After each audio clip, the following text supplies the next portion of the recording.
Ayat hari ini adalah Markus 10, ayat 41-45. Mari kita baca bersama. Mendengar itu ke-10 murid yang lain menjadi marah kepada Yakobus dan Yohanes. Tetapi Yesus memanggil mereka lalu berkata, "Kamu tahu bahwa mereka yang disebut pemerintah bangsa-bangsa memerintah rakyatnya dengan tangan besi, dan pembesar-pembesarnya menjalankan kuasanya dengan keras atas mereka. Tidaklah demikian di antara kamu. Barang siapa ingin menjadi besar di antara kamu, hendaklah ia menjadi pelayanmu. Dan barang siapa ingin menjadi yang terkemuka di antara kamu, hendaklah ia menjadi hamba untuk semuanya. Karena Anak Manusia juga datang bukan untuk dilayani, melainkan untuk melayani dan untuk memberikan nyawanya menjadi tebusan bagi banyak orang." Amin. Saat kita bepergian dengan pesawat, kita selalu akan berhenti di depan meja pemeriksaan imigrasi bandara. Sekalipun perjalanannya singkat, kita harus melewati meja pemeriksaan imigrasi itu untuk dapat masuk ke negara tersebut. Dan saat kita berada di meja pemeriksaan imigrasi, kita selalu menerima pertanyaan ini. Apa tujuan perjalanan Anda? Bisa jadi untuk bisnis, kunjungan pribadi, atau untuk liburan. Tujuannya harus jelas agar kita bisa melewati pemeriksaan imigrasi. Setiap kali saya menerima pertanyaan itu, saya berpikir seperti ini.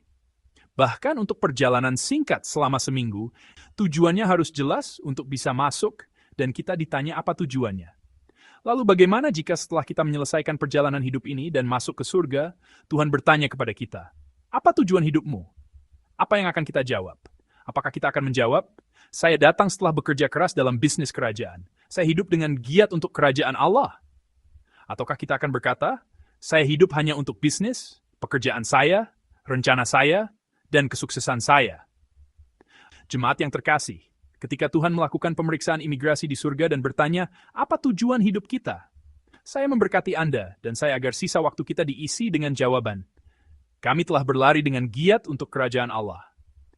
Jika Yesus datang ke suatu negara hari ini, entah itu Amerika, Israel, atau Korea Selatan kita, apa yang akan dia jawab di meja pemeriksaan imigrasi atas pertanyaan, "Apa tujuan kedatangan Anda ke dunia ini?"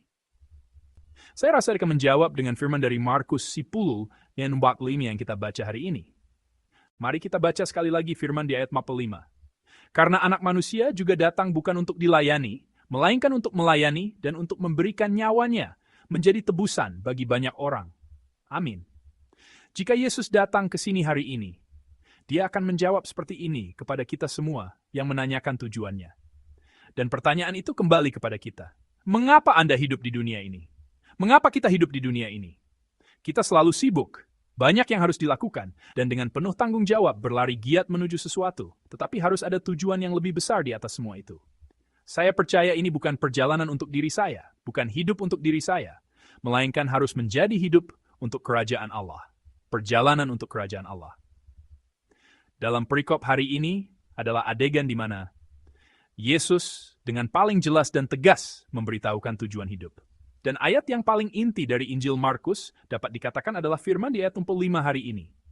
Jika kita merangkum tujuan kedatangan Yesus ke dunia ini dalam dua hal, Dia datang untuk melayani dan menebus. Yesus adalah pribadi yang seharusnya dilayani. Yesus yang memiliki kemuliaan surga dan merupakan raja segala raja adalah pribadi yang layak untuk dilayani. Namun, alasan Dia datang ke dunia ini bukanlah untuk menerima, melainkan untuk memberi.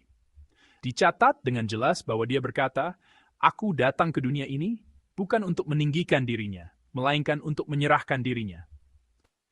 Dunia terus-menerus mengatakan kepada kita bahwa kita harus menjadi lebih tinggi, bahwa naik ke posisi yang menguasai dan mengendalikan orang lain adalah kesuksesan. Tetapi Yesus memilih jalan yang menurun.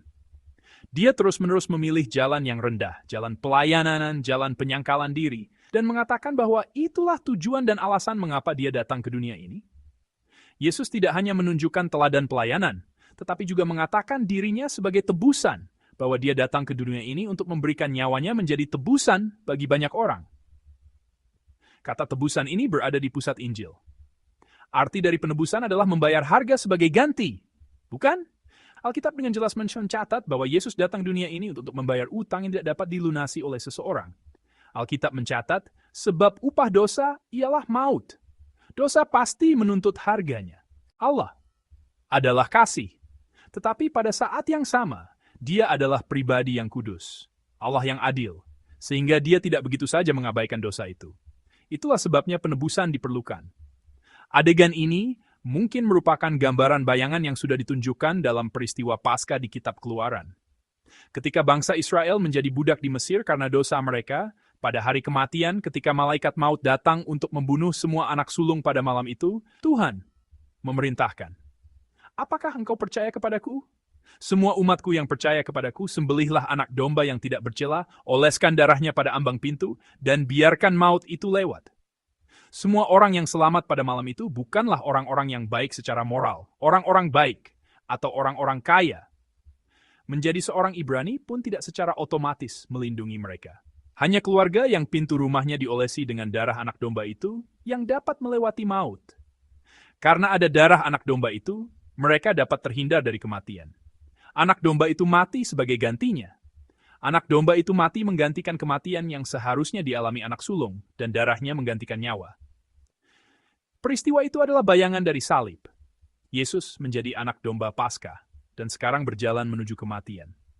Melalui penghakiman maut bukan kebaikan kita, melainkan darah Kristus Yesus yang berharga menutupi kita dan membawa kita ke jalan kehidupan.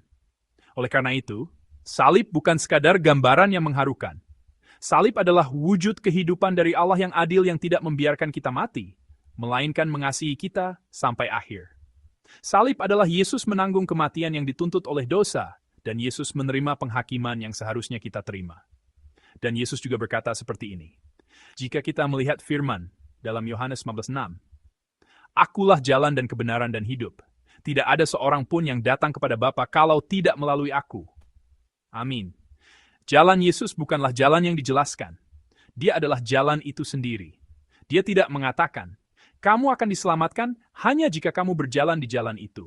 Melainkan dengan jelas mengatakan, akulah jalan itu, akulah kehidupan itu. Tidak ada seorang pun yang dapat datang ke jalan itu, ke kehidupan itu, kecuali melalui aku. Bukan dengan semangat keagamaan kita atau dengan hati nurani moral kita, melainkan hanya melalui penebusan Yesus Kristus kita dapat mencapai keselamatan. Pagi ini Yesus mengatakan kepada kita untuk berpegang pada dua hal. Pertama, kita harus berpegang kembali pada siapa Yesus itu. Yesus adalah pribadi yang datang untuk melayani. Dia adalah Tuhan yang mengasihi kita dan melayani kita hingga memberikan hidup baru bagi kita. Dan kita harus mengingat Tuhan yang datang sebagai tebusan. Jalan menuju Allah adalah satunya jalan itu. Jalan bernama Yesus yang telah Dia buka, dan kita harus berpegang pada jalan itu. Dan yang kedua, tujuan Yesus harus menjadi tujuan kita. Seperti yang kita lihat kemarin, Yesus naik ke Yerusalem dan berkata, ikutlah aku. Kemarin Dia berkata, ikutlah aku di jalan yang rendah itu, jalan kematian itu, jalan pelayanan itu. Hari ini Dia mengatakan hal yang sama. Di tengah dunia ini, di mana kita mencoba untuk menjadi lebih tinggi, di tengah dunia ini di mana kita mencoba untuk menguasai lebih banyak hal, Tuhan berkata, layanilah.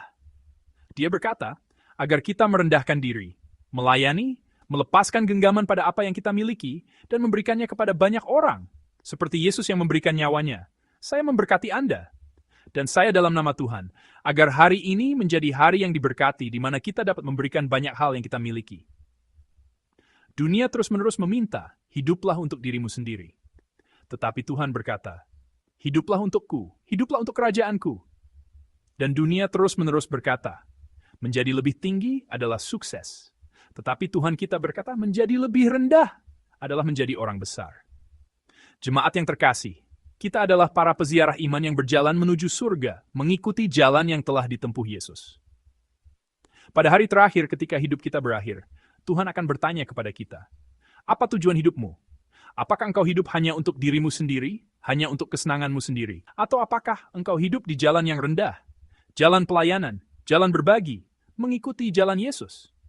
Ketika Tuhan bertanya demikian, saya memberkati Anda. Dan saya agar hari ini menjadi hari yang diberkati, di mana kita menjalani kehidupan di tempat kasih dan pelayanan, sehingga kita dapat mengaku, Tuhan, saya telah berjalan sampai sekarang untuk kerajaan-Mu, untuk membangun kerajaan-Mu.